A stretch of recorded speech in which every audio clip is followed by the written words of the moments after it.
Shalom, Shalom. Saya melihat wajah-wajah yang sukacita, yang semangat untuk beribadah pada pagi hari ini. Amin. Bebaskan roh kita, siapkan hati kita pada pagi hari ini untuk menerima kuasa Tuhan. Amin, Bapak Ibu. Mari kita siapkan hati kita berdoa. Bapak, terima kasih Tuhan. Semoga anugerah Tuhan kalau kami boleh ada pagi ini Tuhan. Kembali datang kepadamu Tuhan, kembali datang ke hadirat-Mu Tuhan. Oh, kami rindu Engkau, kami haus akan Engkau pada pagi hari ini Tuhan. Bila setiap kami yang hadir pada pagi hari ini Tuhan, boleh mengalami kuasa-Mu Tuhan, boleh mengalami mujizat-Mu pada pagi hari ini Tuhan. Kami boleh dibebaskan, kami boleh dilepaskan Tuhan, kami boleh disembuhkan ya Tuhan. Terima kasih Bapak, kuasa-Mu bekerja pada pagi hari ini ya Tuhan atas setiap kami. Terima kasih, kami akan mulai ibadah kami pada pagi hari ini. Berkaryalah Engkau ya Roh Kudus seluas-luasnya atas setiap kami. Terima kasih Bapa. Dalam nama Tuhan Yesus, haleluya. Amin. Saya undang kita semua untuk bangkit diri Bapak Ibu. Sebelum kita naikkan pujian ini, saya mengajak kita untuk kembali berfellowship satu dengan lain. Tengok sebelah kanan, kiri, depan, belakang, berikan salam sehati. Haleluya. Mari kita angkat pujian ini Bapak Ibu Saudara.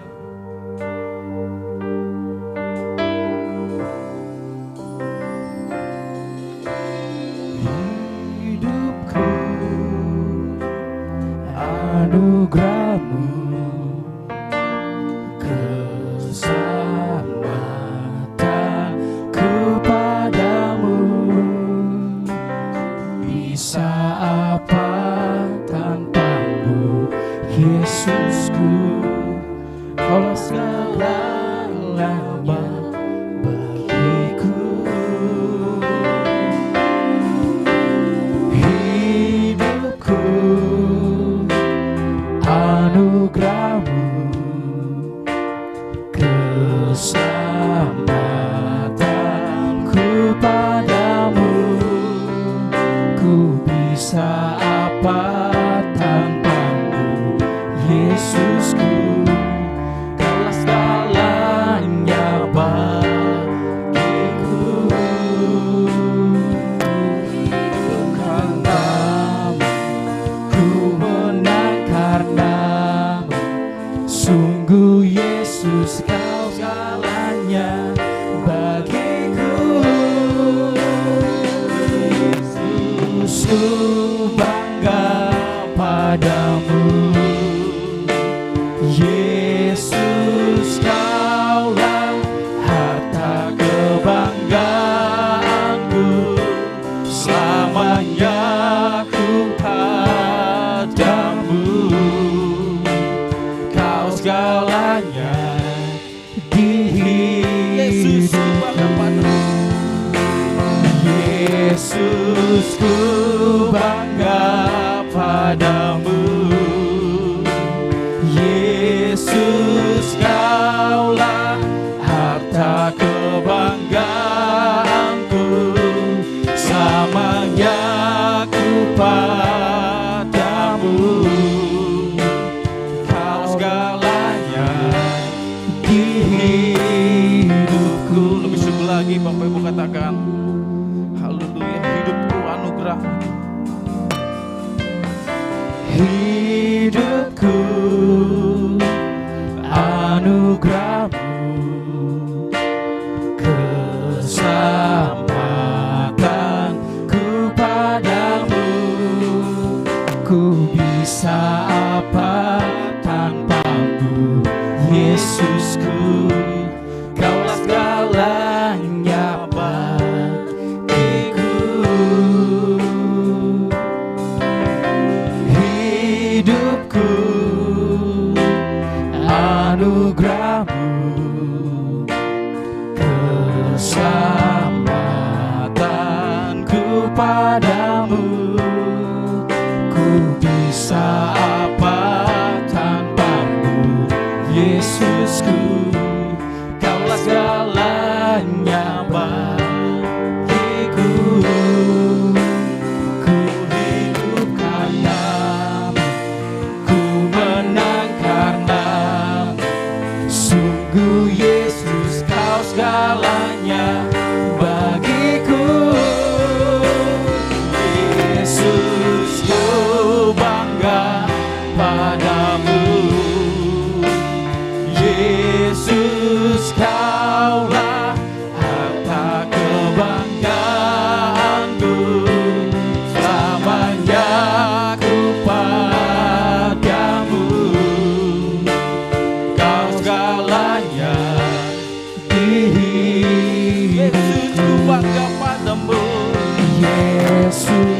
ku bangga. Benar Tuhan, kami bangga padamu. Kami bangga memiliki Allah seperti-Mu. Yesus, Kau dahsyat, Kau luar biasa, Kau bangga. Haleluya. Selamanya ku padamu, Kau segalanya di hidupku.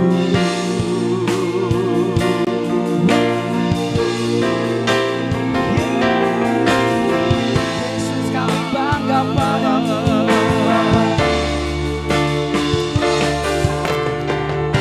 Haleluya, benar Tuhan.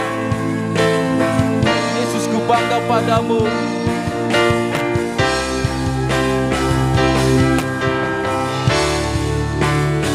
Yesus, ku bangga padamu. Yesus, Kaulah harta kebanggaanku. Selamanya ku padamu, Kau segalanya di hidupku. Yesus, ku bangga padamu. Yesus, Kaulah harta kebanggaanku. Selamanya ku padamu, Kau segalanya di hidupku. Kau segalanya di hidupku. Kau segalanya di hidupku.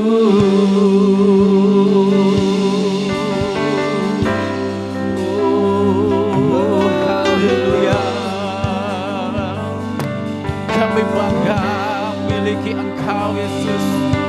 Engkau dahsyat, Engkau luar biasa.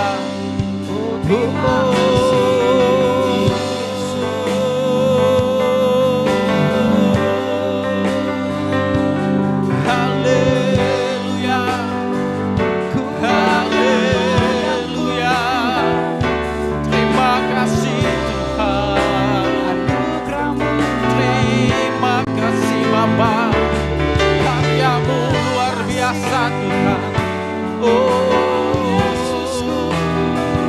Kami bersyukur Tuhan. Haleluya.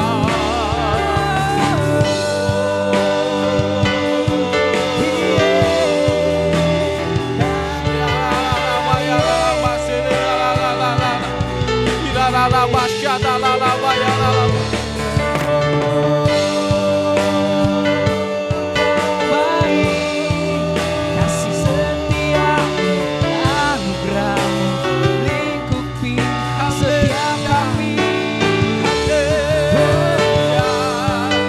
Kau yang kami sembah, Kami Kau yang mau kami berbasmu tinggikan. bagi nama Tuhan. Yesus, Kau Raja.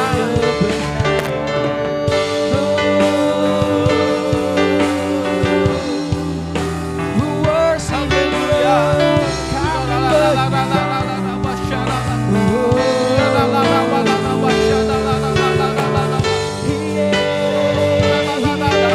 Kami ini kami Tuhan, kami datang padamu mengucap syukur.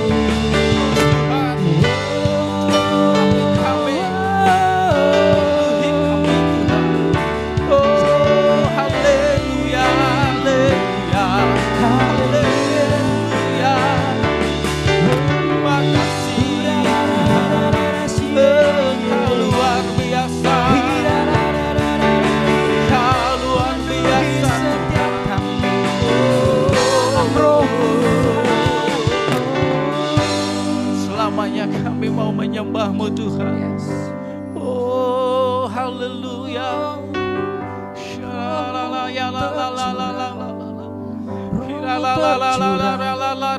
Sekarang ini Oh, Haleluya Yesus. Kami bangga memiliki Allah seperti-Mu Tuhan. Terima kasih. Kau telah bangkit. Oh, Kau naik ke surga Tuhan. Menyiapkan tempat bagi setiap kami. Kami bersyukur, berterima kasih. Oh, Rabashada kata ya Allah. Hila Rabata Rabashada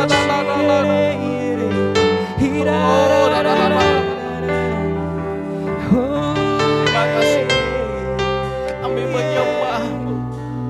Kami tinggikan Engkau. Hanya Kau yang layak.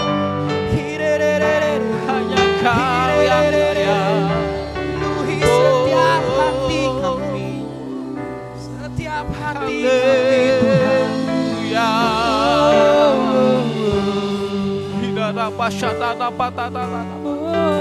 Itu dia adalah bahasa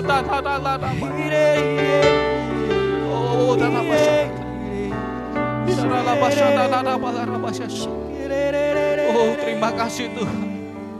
Terima kasih Pak. Engkau sungguh Imam percaya kami tidak sia-sia sebab Engkau telah bangkit. Engkau telah naik Tuhan. Oh, terima kasih Bapak. Kami bangga memiliki Allah seperti Engkau. Haleluya Yesus, terima kasih. Yesus, ku bangga padamu. Yesus, Kaulah harta kebanggaanku. Selamanya ku padamu. Kau segalanya. Sungguh lagi Bapak Ibu. Di hidupku, Yesus, ku bangga. Di pernyataan setiap kami Tuhan bahwa kami bangga memiliki Allah seperti Engkau. Yesus, Hanya Kaulah Engkau harta kebanggaan. Oh yes God. selamanya ku padamu. Kau segalanya di hidupku. Yesus ku bangga. Yesus, ku bangga padamu. Yesus, Kaulah harta kebanggaanku. Selamanya ku padamu. Kau segalanya di hidupku. Yesus, ku bangga padamu. Yesus, Kaulah harta kebanggaanku. Selamanya ku padamu. Kau segalanya di Yesus ku bangga padamu. Yesus, ku bangga padamu. Yesus, Kaulah harta kebanggaanku. Selamanya ku padamu. Kau segalanya di hidupku. Kau segalanya di hidupku. Kau segalanya. Kau segalanya di hidupku.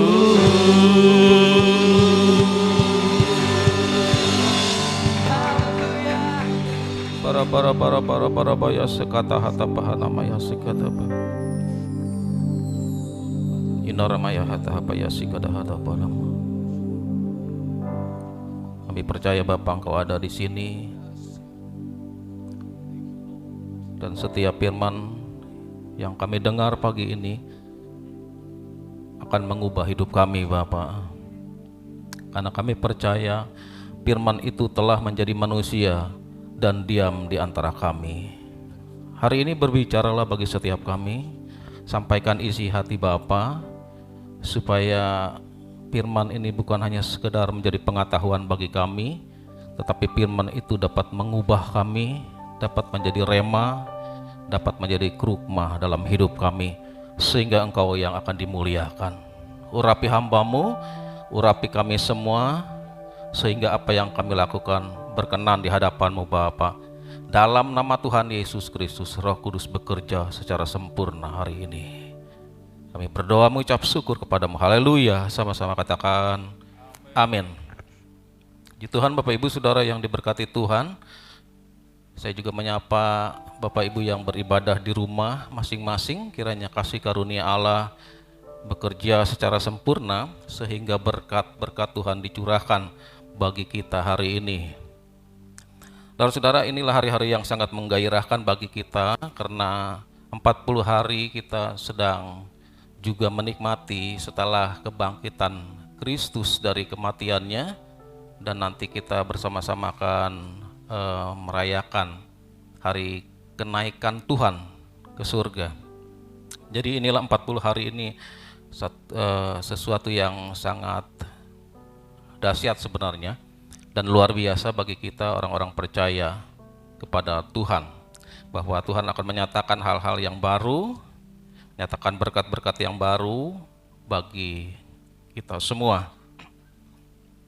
Hari ini kita akan belajar satu firman Tuhan dengan tema adalah mengalahkan godaan dosa.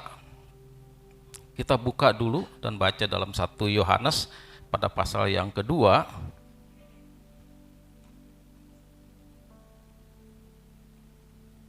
1 Yohanes pada pasal yang kedua, mulai ayat yang ke-12 sampai yang ke-17.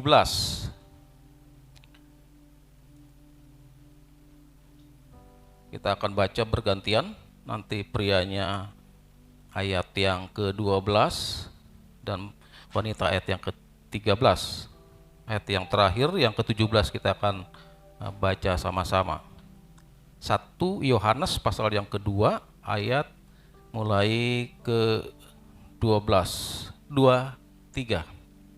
Aku menulis kepada kamu, hai anak-anak, sebab dosamu telah diampuni oleh karena namanya. Menulis kepada kamu, hai Bapa, karena kamu telah mengenal Dia. Menulis kepada kamu, orang-orang muda, karena kamu telah mengalahkannya. Aku menulis kepada kamu, hai anak-anak, karena kamu mengenal Bapa. Aku menulis kepada kamu, hai Bapa-Bapa, karena kamu mengenal Dia yang ada dari mulanya. Aku menulis kepada kamu, hai orang-orang muda, karena kamu kuat dan firman Allah diam di dalam kamu, dan kamu telah mengalahkan yang jahat.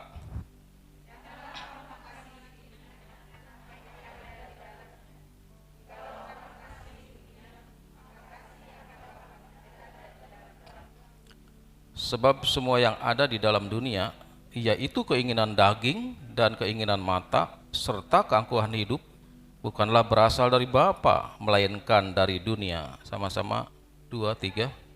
Dan dunia ini sedang lenyap dengan keinginannya, tetapi orang yang melakukan kehendak Allah tetap hidup selama-lamanya. Amin. Nah, hari ini kita akan berbicara tentang temanya mengalahkan godaan dosa. Hal yang perlu kita ingat bersama-sama bahwa tidak ada orang yang kebal akan dosa. Artinya bahwa setiap orang, setiap pribadi berpotensi untuk melakukan dan jatuh di dalam dosa. Upah dosa kita tahu adalah maut. Dan kita juga percaya dan harus tahu secara persis bahwa di dalam kehidupan kita tidak ada dan tidak mengenal adanya dosa kecil dan dosa yang besar. Tidak ada yang namanya dosa hitam, juga dosa putih. Dosa tetaplah dosa, dan upah daripada dosa adalah maut. Saudara, godaan dosa selalu datang dan terjadi setiap saat di dalam hidup kita. Mulai ketika kita bangun tidur sampai nanti kembali akan tidur pada malam hari, godaan-godaan dosa selalu muncul dan itu datang tanpa diundang sekalipun. Godaan-godaan dosa itu akan terus menghantui di dalam hidup setiap kita pribadi lepas pribadi. Ini berarti bahwa sekali lagi bahwa tidak ada orang yang kebal terhadap dosa. Siapapun juga yang ada di dunia ini berpotensi untuk selalu melakukan dan jatuh dalam dosa. Itulah sebabnya kalau kita memahami ini bahwa setiap orang berpotensi untuk selalu jatuh dan melakukan dosa di dalam hidupnya, maka kita harus tetap berjaga-jaga dan waspada untuk mengantisipasi dari setiap godaan-godaan dosa yang selalu ada.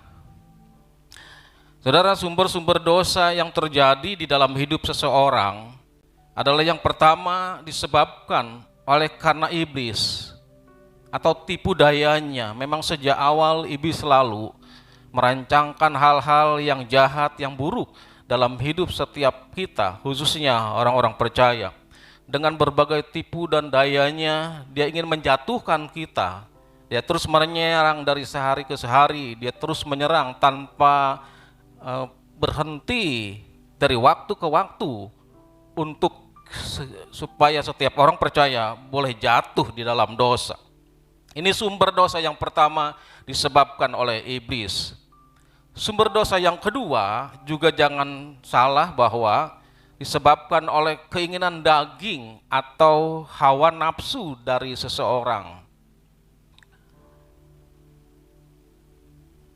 Jadi kalau kita memahami ini bahwa sumber dosa yang pertama bisa disebabkan oleh iblis, yang kedua bisa disebabkan oleh keinginan dagingnya, hawa nafsunya, sehingga setiap dosa jangan ditengking terlebih dahulu. Kita harus memahami sumbernya. Asal mulanya dosa itu disebabkan karena apa? Banyak kali orang-orang selalu memfokuskan dirinya dan segala sesuatu menyalahkan iblis. Memang iblis sudah salah, nggak perlu disalah-salahkan. Tetapi saudara-saudara, kalau seseorang jatuh ke dalam dosanya karena keinginan dagingnya, hawa nafsunya, itu tidak bisa ditengking.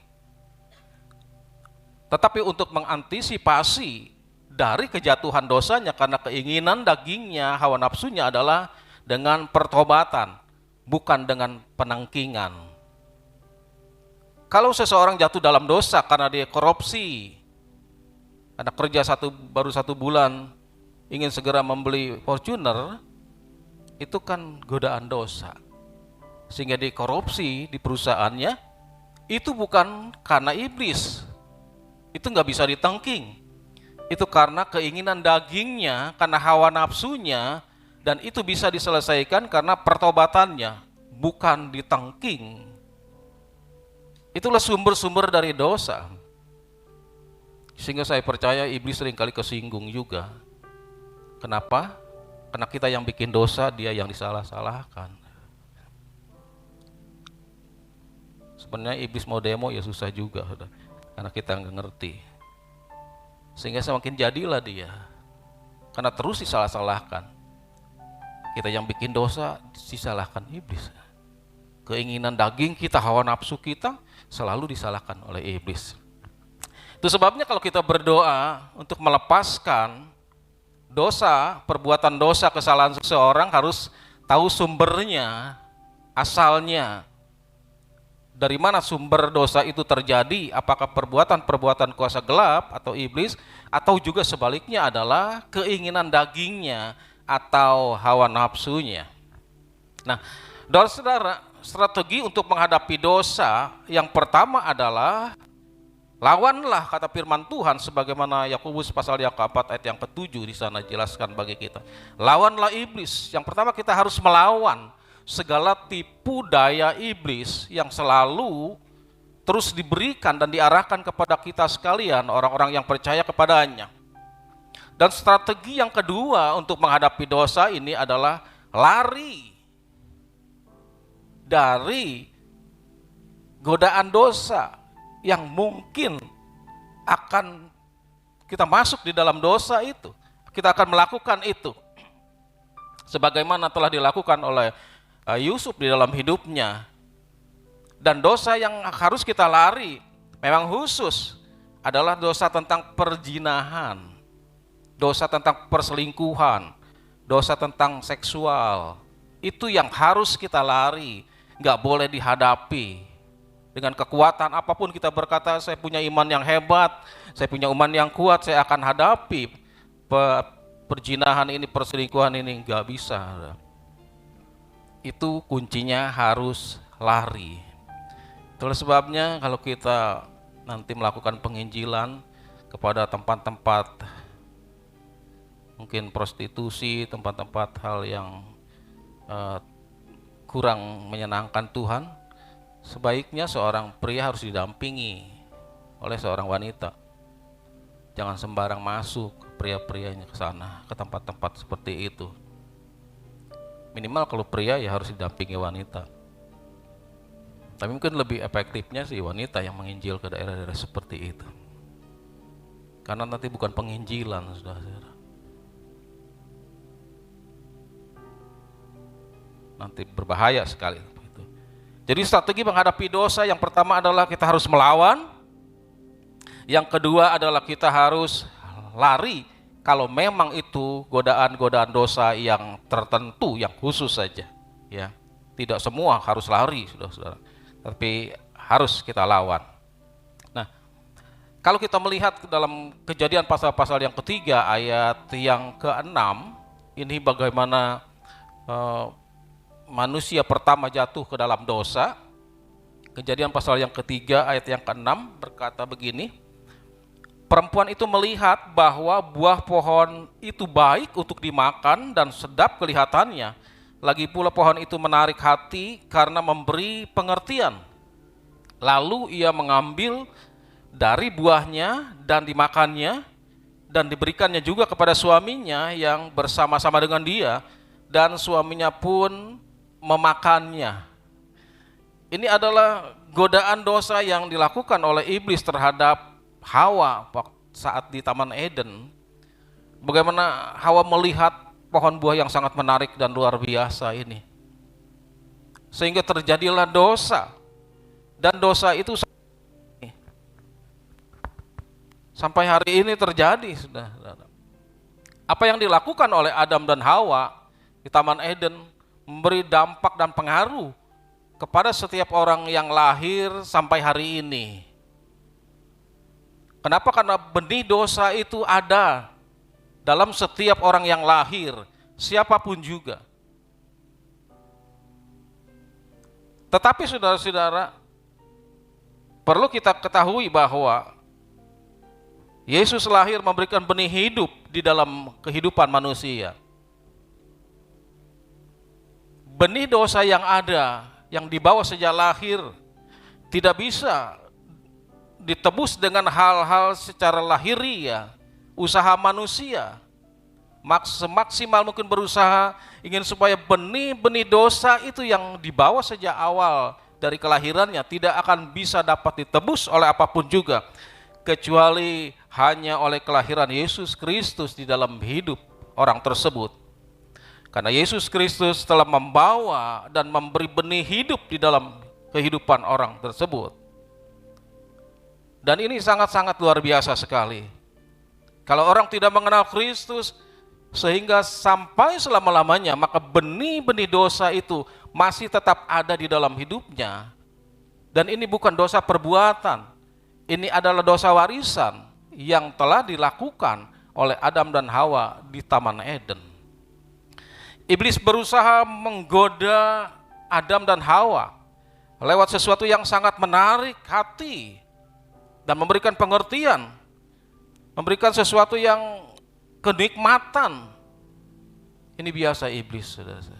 Tipu daya iblis sangat-sangat luar biasa dalam hidup setiap orang percaya khususnya. Dia memberikan sesuatu yang sangat menarik artinya. Inilah godaan-godaan dosa sehingga Adam dan Hawa jatuh di dalam dosa. Hal yang kedua, bukan hanya Adam dan Hawa, iblis menggoda juga lewat kehidupan Yesus. Dalam Matius pada pasal yang keempat ayat 8 dan 9. Dan iblis membawanya pula ke atas gunung yang sangat tinggi dan memperlihatkan kepadanya semua kerajaan dunia dengan kemegahannya. Dan berkata kepadanya, semua itu akan kuberikan kepadamu jika engkau sujud menyembah aku. Ini tawaran iblis yang ketiga yang ditawarkan kepada Yesus. Kalau seandainya Yesus mau menyembah kepadanya, maka iblis bisa memberikan segala kerajaan dunia dengan segala kemegahannya. Godaan dosa terjadi bukan hanya kita alami dalam hidup ini, bahkan Yesus pun mengalaminya. Karena iblis ada sangat licik sehingga ingin menjatuhkan khususnya setiap kita orang yang percaya. Yesus aja digoda, saudara-saudara. Tetapi Yesus tetap Yesus. Dia selalu mengatakan firman Allah tentang kebenaran untuk menjawab serangan-serangan dan tawaran daripada iblis ini. Dan saudara, 1 Petrus 5 ayat yang ke-8 berkata, sadarlah dan berjaga-jagalah, lawanmu si iblis berjalan keliling sama seperti singa yang mengaum-aum dan mencari orang yang dapat ditelannya. Itu sebabnya saudara-saudara, kita perlu terus harus berjaga-jaga dan waspada. Kita harus tahu kelemahan kita, karena iblis seringkali masuk dalam kelemahan-kelemahan kita. Bahayanya adalah kalau kita sendiri orang percaya tidak tahu kelemahan kita, sedangkan iblis itu tahu kelemahan kita. Ini sangat-sangat membahayakan sekali.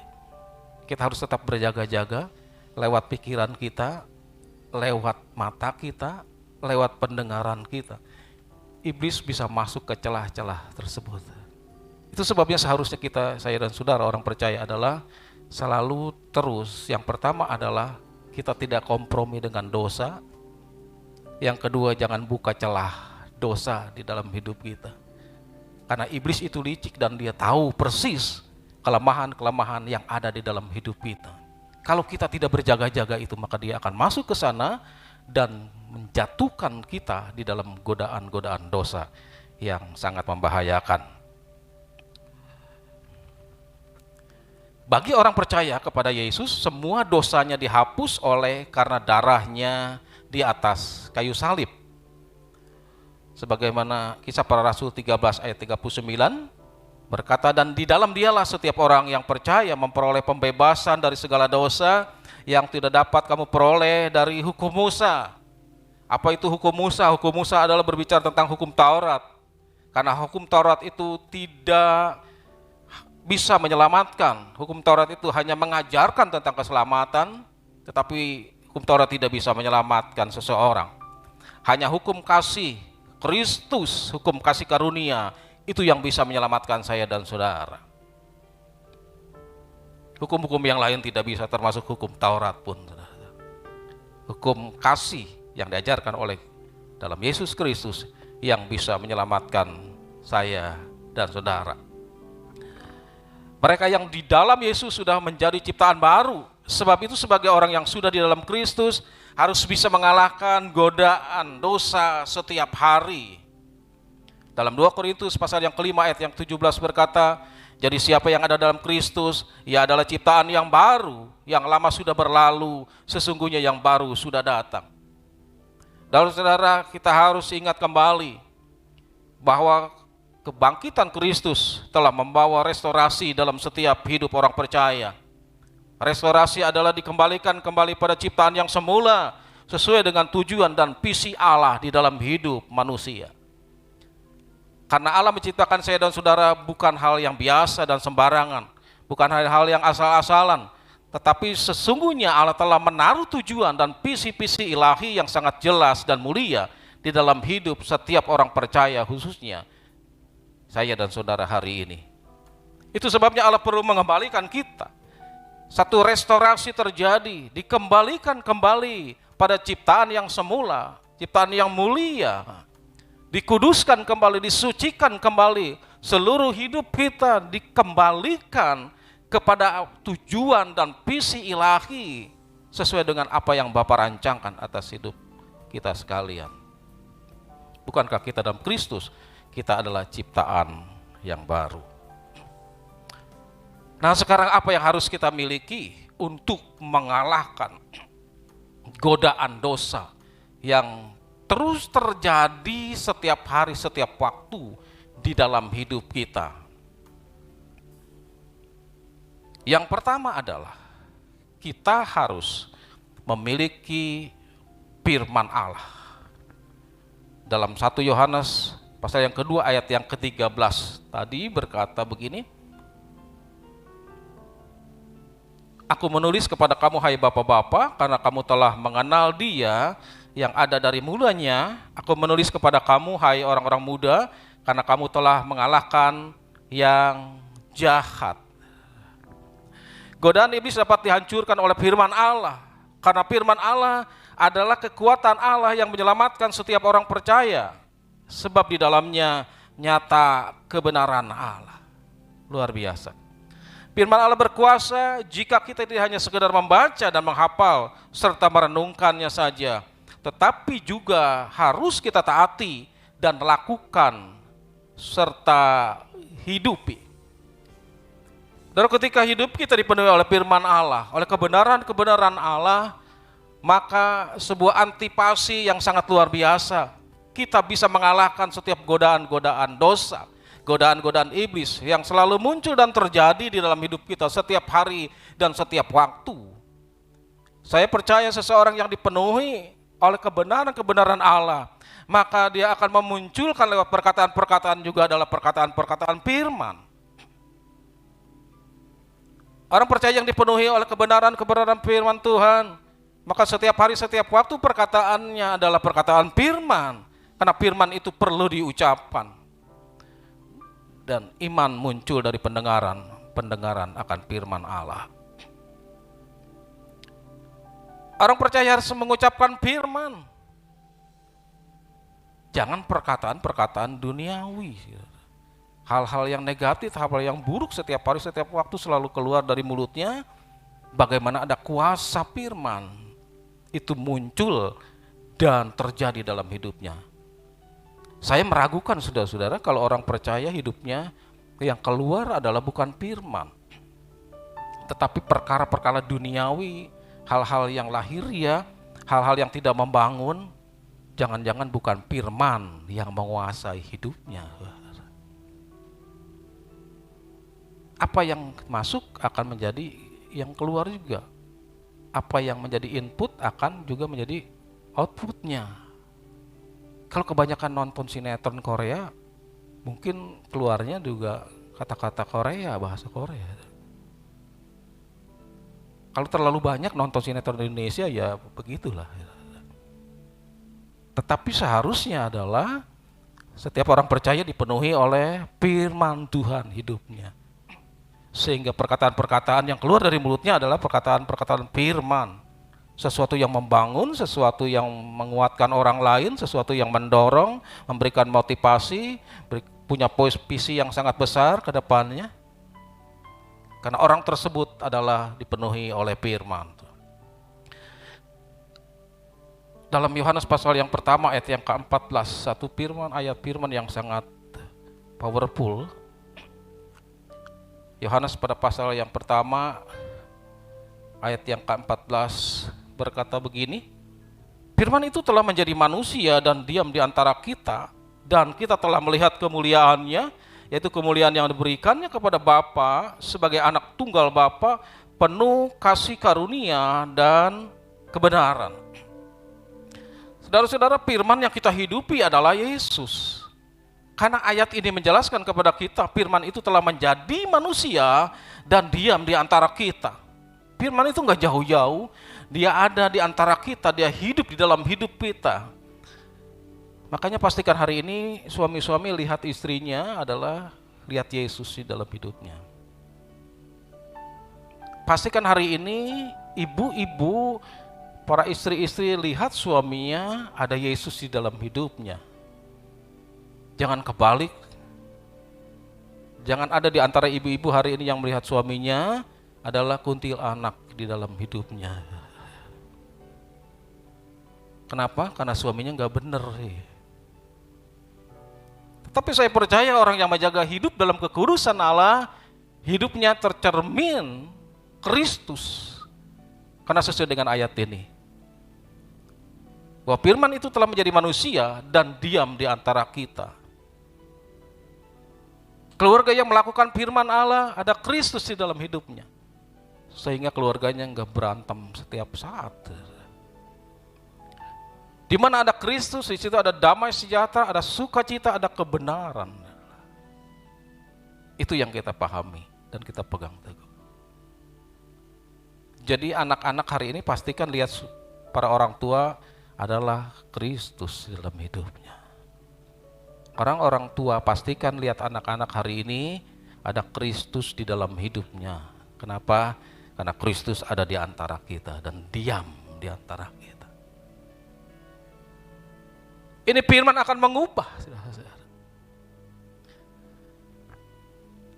Jadi ketika segala sesuatu terjadi atas hidup kita seperti juga yang dilakukan oleh Kristus, ketika menghadapi cobaan yang sangat berat, godaan dari iblis yang keluar dari mulut Yesus adalah firman Allah, bukan caci maki. Jadi kunci yang pertama untuk mengalahkan setiap godaan-godaan dosa yang terjadi dalam hidup kita, kita harus memiliki firman itu. Firman itu bukan hanya sekadar direnungkan, tetapi harus dihidupi, bahkan hidup kita dipenuhi oleh kebenaran firman Allah. Hal yang kedua, kuncinya untuk mengalahkan godaan dosa adalah memiliki hati yang mengenal Allah. Dalam 1 Yohanes pada pasal yang kedua ayat yang ke-14 tadi yang sudah kita baca, aku menulis kepada kamu hai anak-anak, karena kamu mengenal Bapa. Aku menulis kepada kamu hai bapak-bapak, karena kamu mengenal Dia yang ada dari mulanya. Aku menulis kepada kamu hai orang-orang muda, karena kamu kuat dan firman Allah diam di dalam kamu, dan kamu telah mengalahkan yang jahat. Jadi kunci yang kedua, saudara, adalah kita harus memiliki hati yang mengenal Allah. Aku akan memberi mereka suatu hati untuk mengenal aku, yaitu bahwa akulah Tuhan. Mereka akan menjadi umatku dan aku ini akan menjadi Allah mereka, sebab mereka akan bertobat kepadaku dengan segenap hatinya. Saudara-saudara, kita harus terus meningkatkan pengenalan kita kepada Tuhan, supaya hidup kita tidak menjadi hidup yang stuck, berhenti sampai hari ini. Tetapi iman kita, pengenalan kita, kasih kita harus tetap dari hari ke hari terus naik, bukan turun. Kita harus terus mengutamakan hal-hal yang ilahi atas hidup kita, dan pengenalan kita akan semakin baru disempurnakan oleh Bapa di surga. Saudara, semakin dalam pengenalan kita terhadap Allah, maka semakin juga banyak rahasia-rahasia ilahi yang Allah akan bukakan atas hidup kita. Kuncinya menjadi orang yang lebih dewasa di hadapan Tuhan. Karena saya percaya saudara-saudara, kalau seseorang itu semakin hari semakin dewasa, maka dia akan dipercayakan hal-hal yang jauh lebih besar dalam hidupnya. Kalau orang itu nggak pernah dewasa, saya rasa akan susah, saudara-saudara. Karena orang tua, bayangan saya adalah orang tua tidak akan memberikan hal-hal yang rahasia, hal-hal yang berharga kepada anaknya yang masih balita. Sertifikat rumah mungkin, BPKB, kendaraan berharga tidak akan mungkin diberikan kepada anak yang masih balita. Kenapa? Dia akan sobek itu, saudara. Itu nggak berharga bagi anak-anak balita. Tetapi barang-barang berharga, harta warisan yang begitu banyak akan kita berikan kepada anak kita yang sudah dewasa. Demikian dengan Allah. Allah akan membukakan rahasia-rahasia baru dalam hidup kita kalau kita sudah dewasa iman kita. Rohani kita terus menjadi dewasa meningkat dari sehari ke sehari.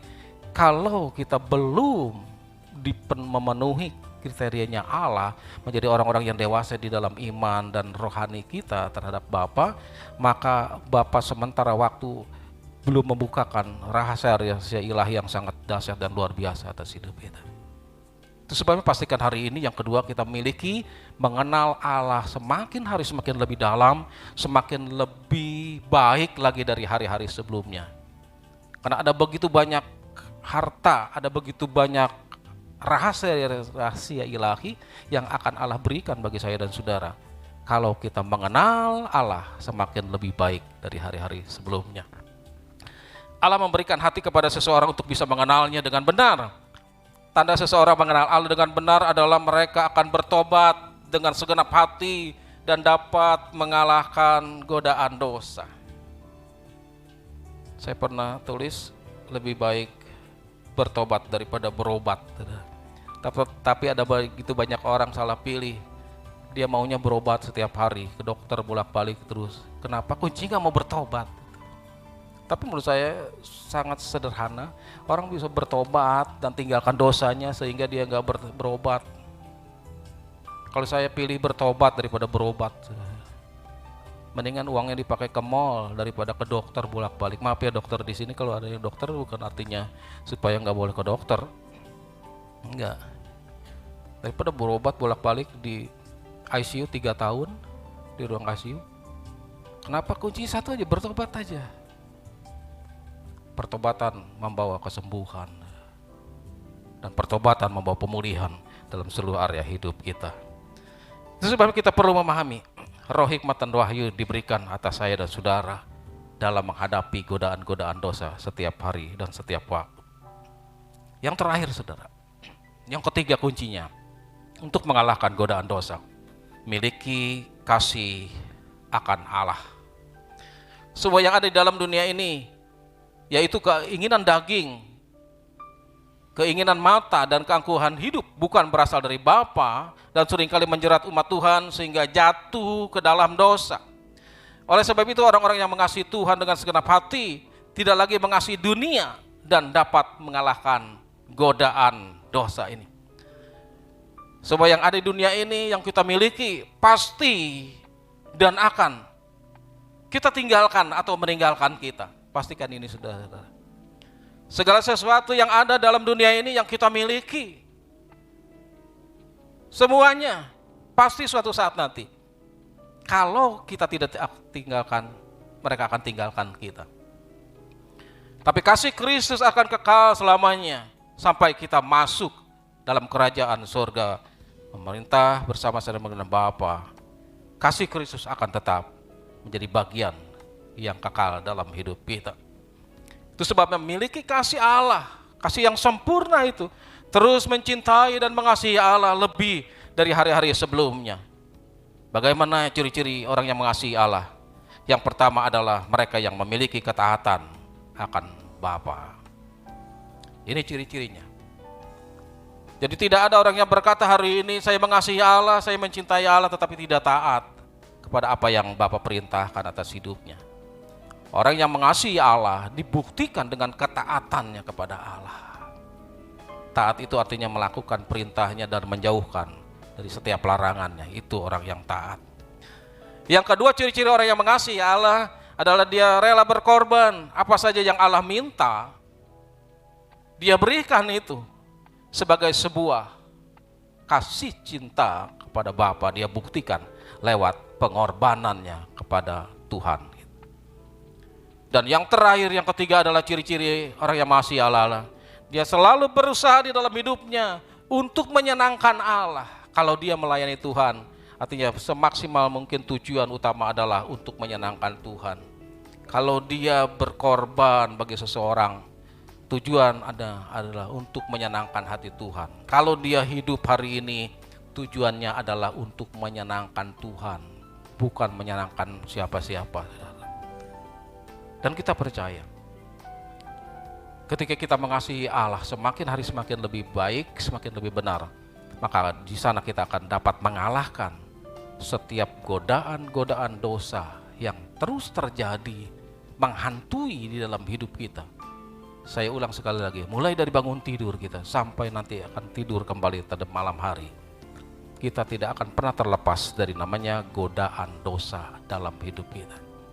Tetapi pastikan hari ini saya berdoa pada kita sekalian, jemaat Tuhan, kita adalah orang-orang yang dapat mengalahkan setiap godaan-godaan dosa, sehingga kita tidak akan jatuh di dalam dosa. Apalagi anehnya ada orang yang jatuh dosa yang sama. Jatuh ke dalam lubang yang sama berulang-ulang kali, saudara. Jadi satu pertanyaan bagi kita sekalian. Dan hari ini biarlah kuasa Allah yang bekerja secara sempurna. Karena firman itu telah menjadi manusia dan diam di antara kita. Dia akan mengubahkan hidup kita, memulihkan hidup kita. Dan kita menjadi orang-orang yang lebih daripada pemenang. Katakan amin. Tuhan memberkati.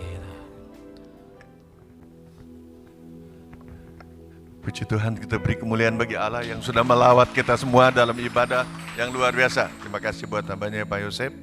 Ini menjadi bahan perenungan di bulan Mei ini supaya kita menjaga hidup kita berkenan di hadapan Tuhan.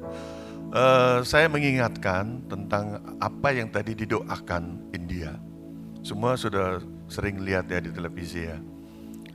Saya 2 hari yang lalu, bagaimana Bapak Presiden kita juga mengarahkan kepala-kepala daerah di Indonesia ini supaya hati-hati.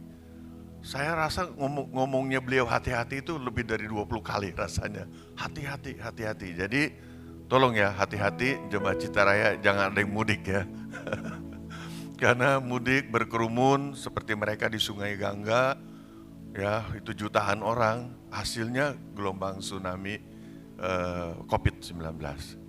Jadi kita berdoa justru pada masa liburan ini, doakan Indonesia ini nih pulih dari COVID-19 dan juga ekonominya maju.